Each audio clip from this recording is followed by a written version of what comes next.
It's finally warm enough outside to soak up the summer sun. Relaxing to the sound of the waves when my yard working done. Heading to a festival, going up north, camping and boating too. When I finally do what Michiganders do in summer, in summer.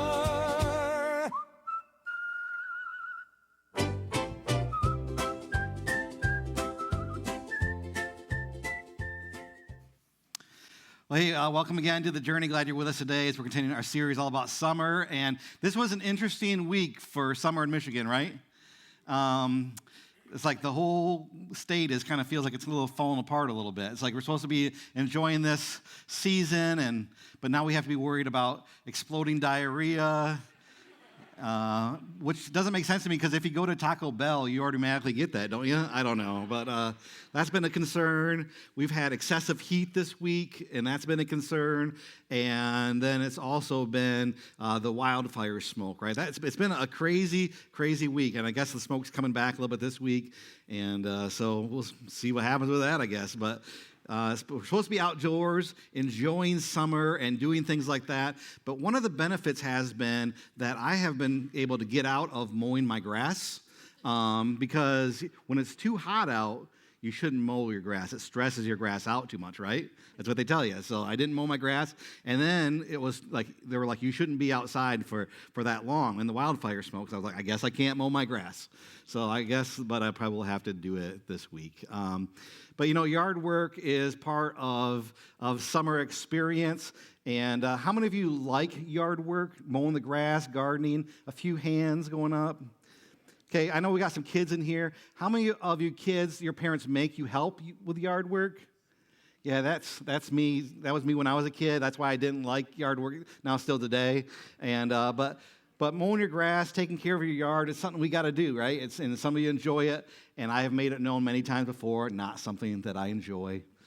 But we have one of our neighbors, Janet. She lives across the street. Her yard is pristine, right?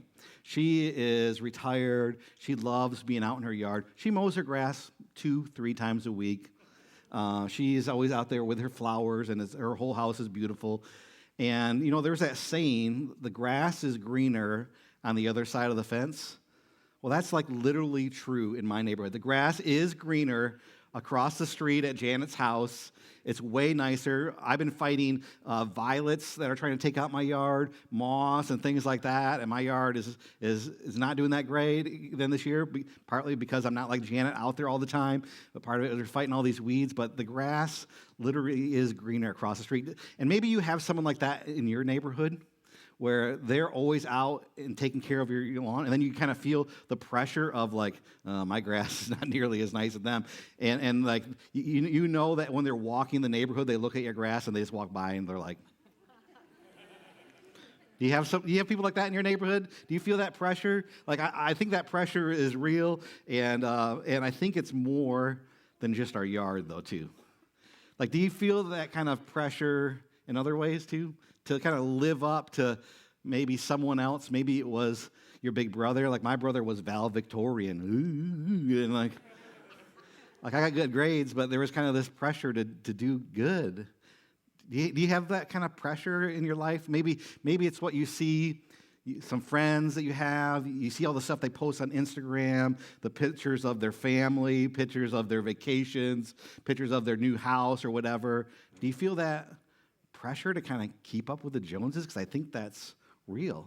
Do you feel like when you look at everybody else's life and stuff, you're like, man, everything is so expensive these days. Like, how do they afford to do all that stuff? And you feel a little bit like the grass is greener on the other side of the fence. Do you feel like that? Do you feel like FOMO, fear of missing out? That's like a real thing. Do you have that?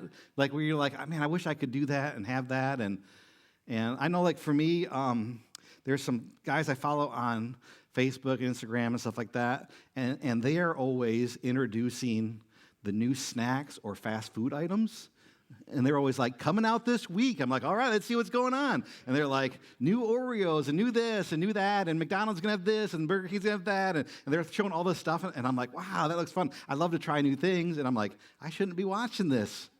I don't need to be eating all that garbage, but that's something that I fall into. Maybe right now you're looking at your credit card bill because it was Amazon Prime Days a couple weeks ago, and you fell into the trap of like you have to have all of these random things that you haven't had, and now you're like, oh, we got to pay for all this stuff now.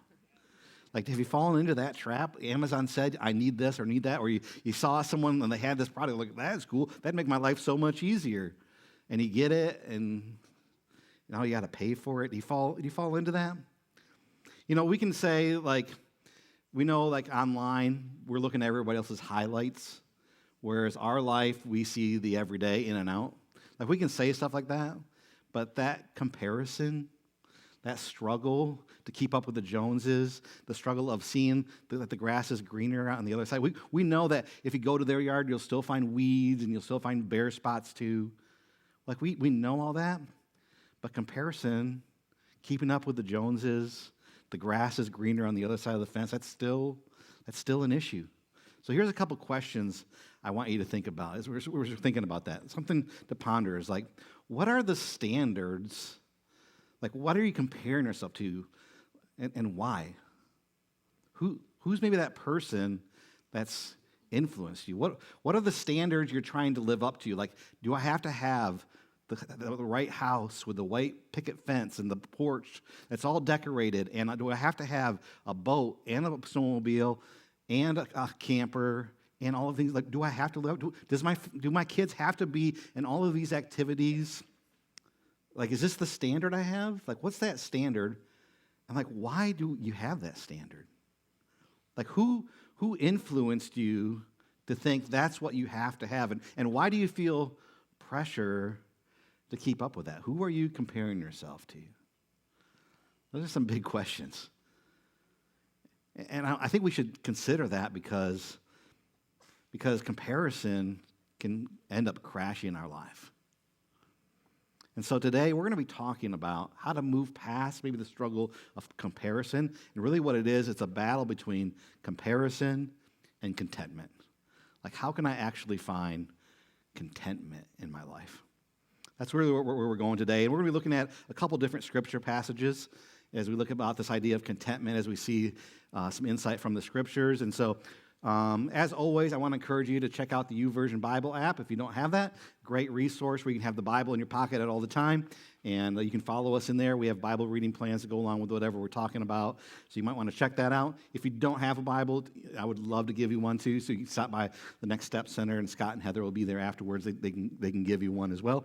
And so we're going to be mainly in 1 Timothy 6 today and Philippians 4. So if you want to follow along with your own Bible, you can. But we're going to start with in Psalms 73.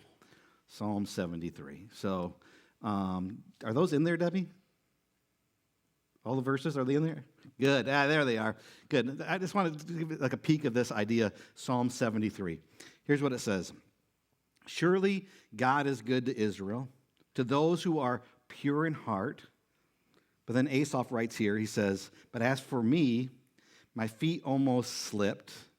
I nearly lost my foothold, for I envied the arrogant when I saw the prosperity of the wicked. See, he said here, my feet almost slipped. Now, one of our favorite shows in our family has always been America's Funniest Home Videos. You guys watch that? Some of you kids out here, you watch that show with your family? Yeah, it's a funny one, right? There's always a montage of like people slipping on the ice or falling down. And I know you shouldn't laugh at those, but it's still funny. It's still funny when they do that until it happens to you. Then it's not funny. But you know, but when we think of like falling as you get older, you get more worried about that because you fall good enough and like you break a hip, right? That's like a problem. Like it can like totally ruin your whole life. And so here we see Asaph, and he's writing here. He said, I had this envy towards these other people. Like it looked like they can just do and say whatever they want, and I was envious of that. And so he was comparing himself. Like they have all this stuff. They get away with all these things. And that comparison, that envy, said, it made me almost slip up in life. I almost lost like my foundation, my foothold in life. See, comparison can make us crash out in life. We see this at other spots in the scriptures too. One of the main passages we're going to look at today, 1 Timothy 6. It's towards the back of your Bible. And so this is Paul writing to Timothy, and he's giving him advice as he's kind of weighing through different things, as he is training Timothy to take up after him. And so here's some great insight he gives him. He says this: godliness with contentment is great gain. Godliness, following God's ways, plus contentment equals great gain. It doesn't say, hey, godliness plus a brand new car. It doesn't say that. It doesn't say godliness plus a great vacation.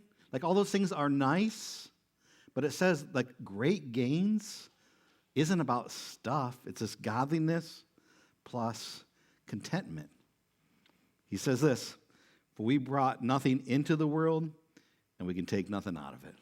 It's a good reminder for us, right? You can't take it with you. We can chase after so many things, and those things are just going to fade away.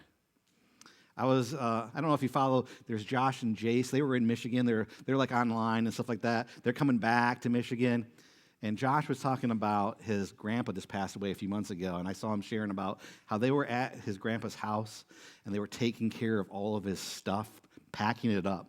He's like, this is all the stuff that my grandpa loved so much, and now we're just going to be donating it or throwing it away. And he said, I'm glad that my grandpa put his trust in God, though, because now he's in heaven, but all this stuff is just going to be gone now. It's like, and he's kind of weighing through all those memories of that, but he realizes it's just stuff. It fades away. So again, godliness plus contentment, great gain. We brought nothing into this world. We take nothing out of it. And then it says this: but if you have food and clothing, will we be content with that?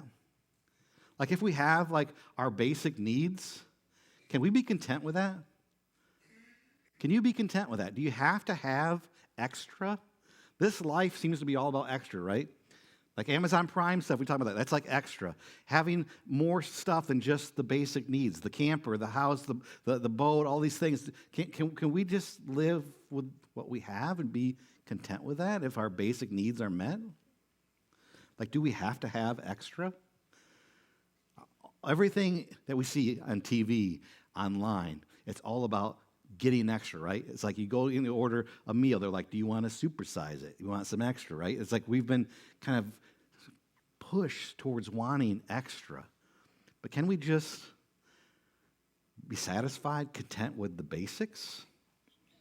It says this: those who want to get rich fall into temptation and a trap and into many foolish and harmful desires that plunge people into ruin and destruction.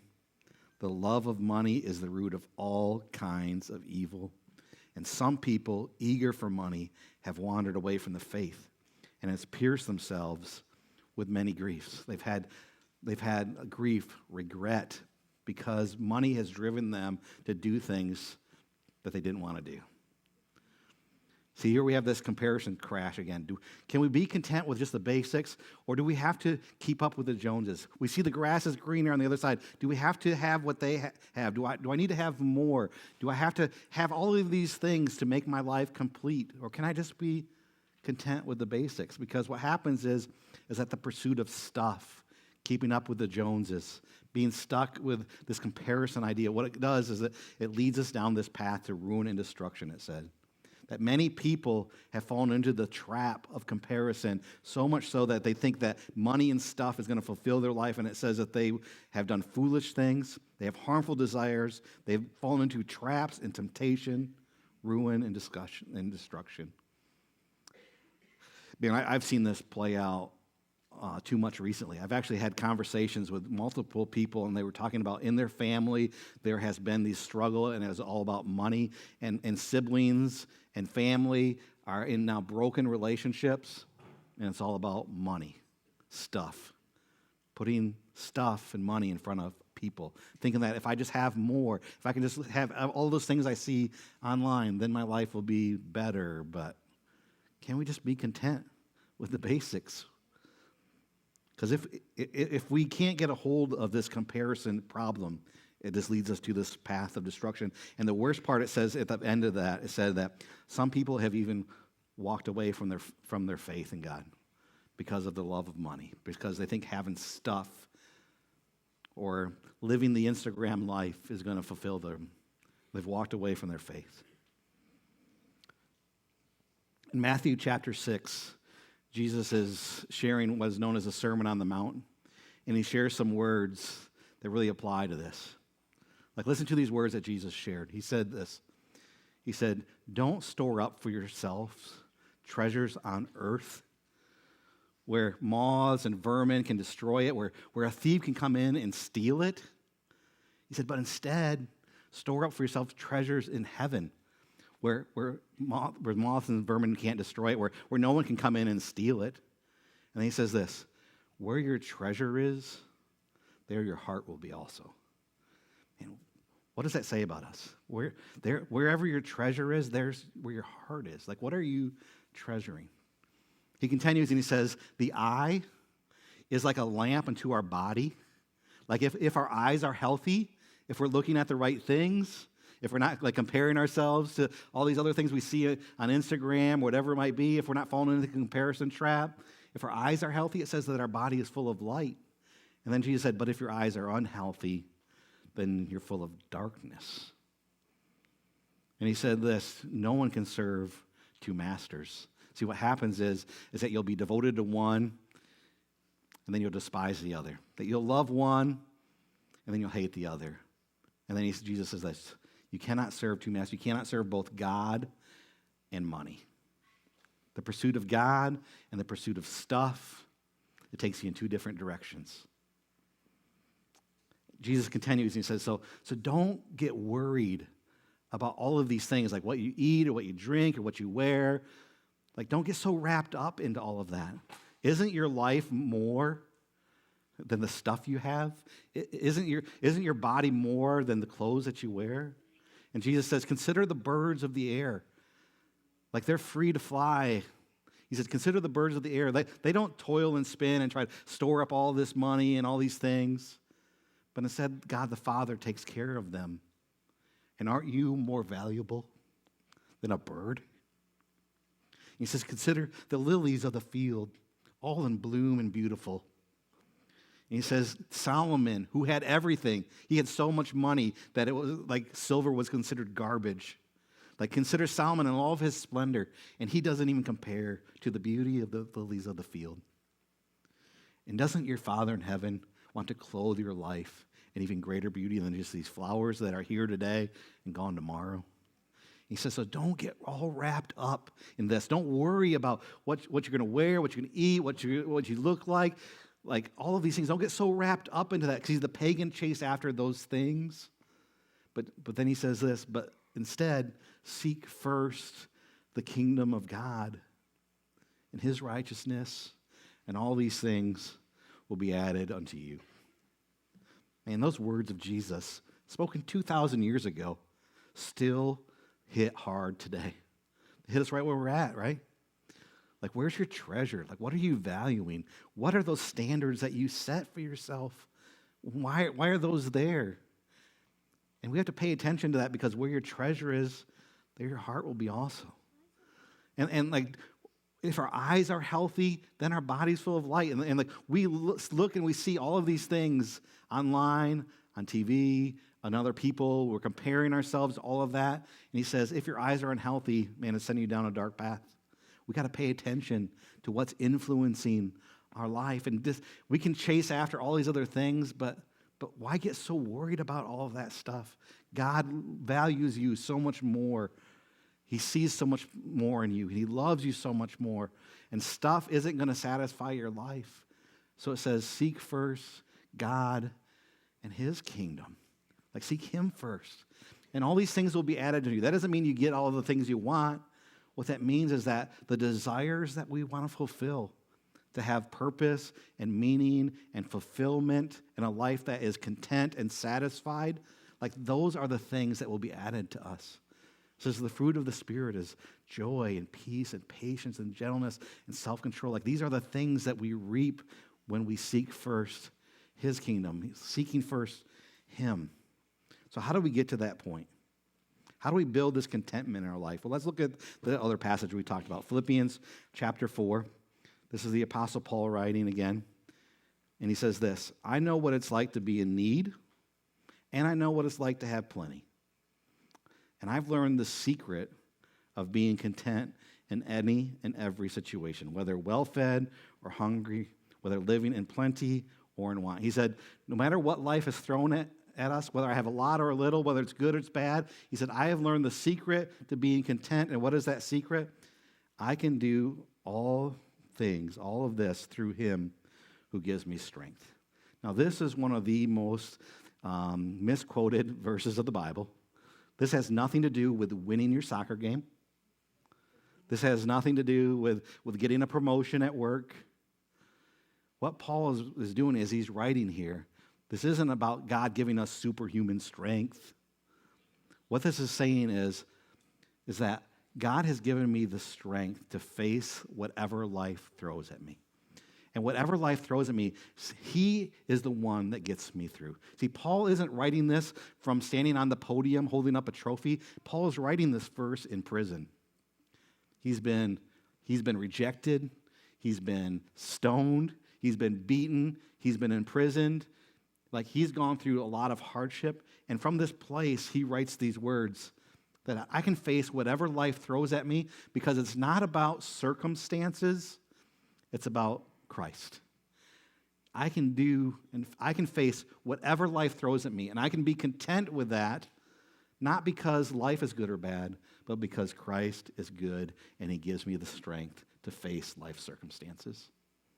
So how do we get to that point? Like, how do we have contentment like what Paul is talking about? Let's backtrack a little bit in this passage here. Let's go back to verse 4. It says this. It says, rejoice in the Lord always. And again I say, rejoice. Find your joy in the Lord always. Your stuff, it's fun to have. There's nothing wrong with having stuff. There's nothing wrong with having the boat and the motorcycle and the camper and all those things. But if we're counting on those things to satisfy our life, we're chasing down the wrong path. It says, find your joy in the Lord always. No matter what life throws at us, he is the one that can actually satisfy our life. It goes on, it says, let your gentleness be evident to all. The Lord is near. Don't be anxious about anything. So don't get so wrapped up in whatever someone else has, where the grass is greener on the other side. Don't get so anxious about that. Instead, it says, by prayer and petition and with thanksgiving, present your request to God. Instead of getting so worked up about the grass being greener on the other side of the fence, it says, be prayerful. Be thankful. Like if we're thankful for what we have, like that changes our perspective. Instead of looking at the things that I don't have, you start being thankful for what you do have. You realize that you are already rich. That God's blessings are so prevalent. We have to stop and be thankful.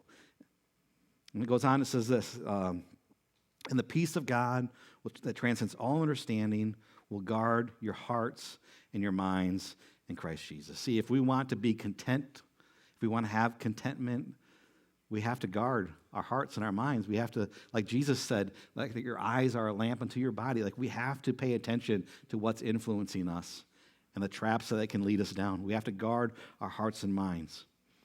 It says, finally, brothers and sisters, whatever is true and noble, right, pure, whatever is lovely, whatever is admirable, if anything is excellent or praiseworthy, think about those such things. And whatever you've learned or received from me, put these things into practice, and the peace of God will be with you. Like this is keeping our mind and our heart in the right place. Thinking about what is right and true, that the grass isn't always greener on the other side. Like we see everybody else's highlights online. We don't see the hard work that it took to get there. We don't see maybe the debt that they've encountered to get to have those things. Like we don't see the whole picture.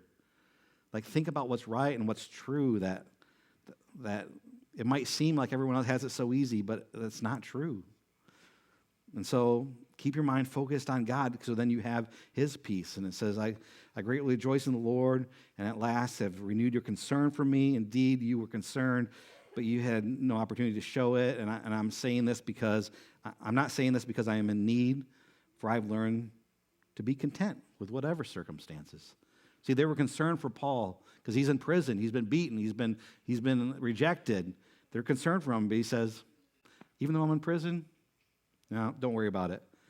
I can be content no matter what the circumstances are. And again, he says, I've had a lot, I've had a little. And he wraps it up and saying, but I've learned the secret of being content. It's putting my hope not in myself. It's not building my own kingdom, my own stuff. It's seeking first God and his kingdom. It's relying on him and his strength to fulfill my life. So if we kind of summarize all those things, there was a list there. It says, the secret to being content, like how do we find that? Finding our joy in God, not stuff. Being prayerful, being thankful, guarding our hearts and our minds. Like not letting circumstances control our peace, to dictate our peace, but realizing that God is there for us no matter whatever life throws at it. You see, some people say the grass is greener on the other side of the fence. That's that comparison and contentment kind of battle. But the reality is that the grass is greener where you water it, right? That's what it comes down to. The grass is greener where you water it. Like, what are you nurturing in your life? Are you nurturing more of the comparison struggle, or are you trying to nurture contentment? Like, if we're going to nurture contentment, if we're going to water that part of our life, that means I'm leaning into God and his kingdom. That means I'm not spending so much time on social media because I don't want that to influence me.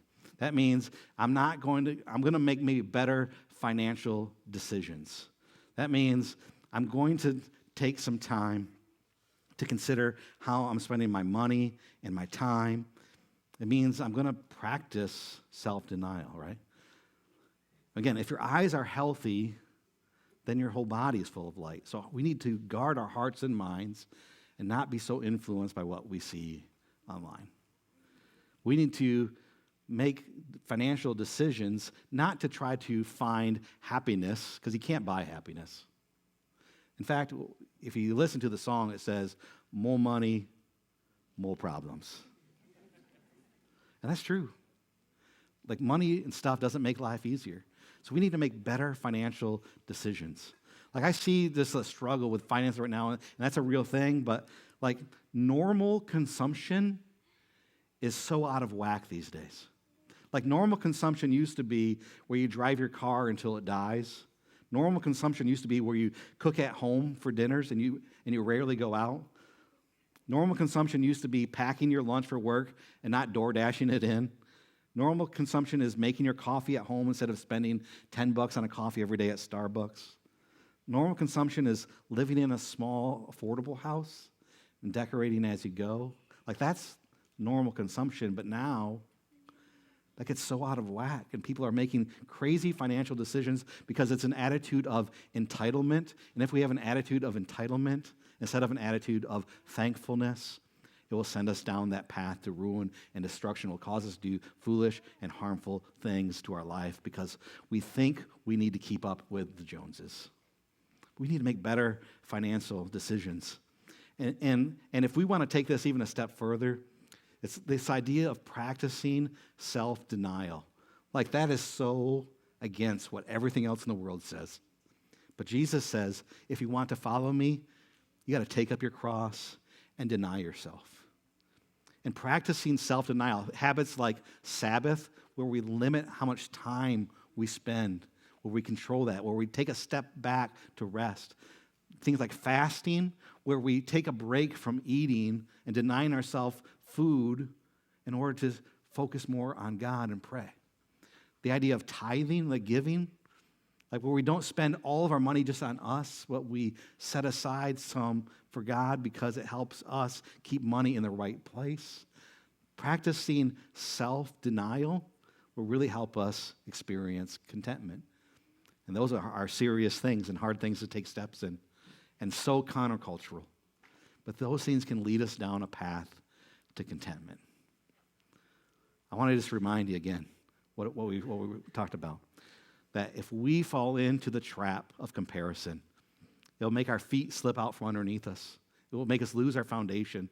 You can't take it with you, so don't get stuck following that path of comparing yourself and trying to keep up with everybody else, because many people have done foolish things that they regret by the pursuit of money.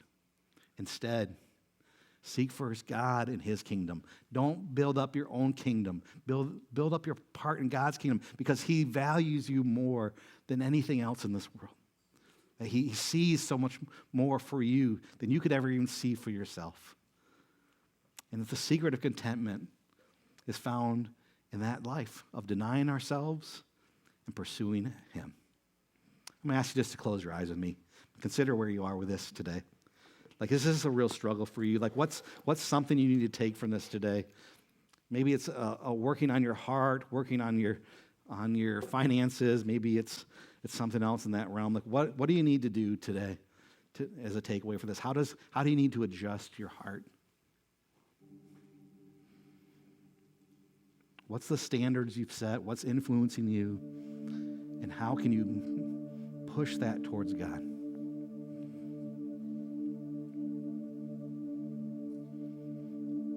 Jesus, we come to you because we want to move to the place like Paul was, to experience contentment no matter what life throws at us, no matter if life goes well or if life is hard, whether we have plenty, whether we have slim pickings, and whatever it might be.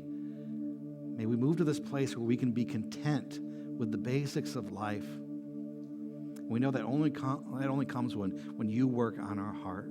This world, it just pushes us towards more and more and more consumption, God, but that never brings satisfaction. May you fill our hearts with your love, with your peace, with gratitude, with joy, as we put our trust in you. We look to you, God, in your name. Amen. We're going to respond with a song. I invite you to stand.